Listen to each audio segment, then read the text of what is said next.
I just got off a podcast a few minutes ago, and the host asked me a really cool question. He said, Charles, what's the best advice you've ever received?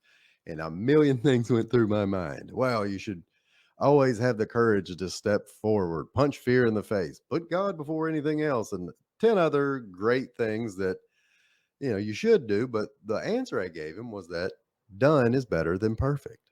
And that's something I've been living through a lot right now. Think to a quote that Seth Godin gave in the book, The Dip. Good read, short, to the point. He says, ship it.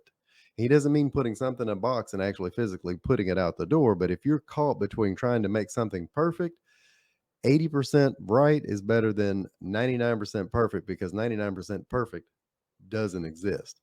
Perfect doesn't exist. Done does. So I think of an example that I just worked with a financial advisor who got stuck. He was leaving his old firm and he wanted to launch and do something new and on his own. Good for him. Unfortunately, he had a date. It was, into the future. Let's say 3 months into the future. Gave him plenty of time, but he couldn't decide on his website. Should it be Wix? Should it be Squarespace? What type of images should we use? The logo isn't quite right. And I want some videos, but I want him to do this and not that. And he had to be in the middle of every bit of it, all the way down to the copywriting. And hey, he's not a copywriter, he was a financial advisor. Well, what happened? Well, he was shooting for perfection instead of just shooting to get it done. And he went several months past when he needed to be. What happened? He lost money. He didn't get started when he needed to. He was shooting to be perfect instead of just getting it done. Done beats perfect. So, what do you need to do to overcome perfection and to get to a point where you're happy being done?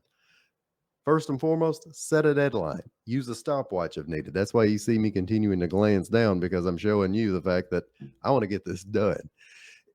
Do that on all the smaller tasks that you're starting with. Start small. If you're afraid of big mistakes holding you back or damaging you, do it with a social media post. You know how so many times we sit there and glare at the screen forever?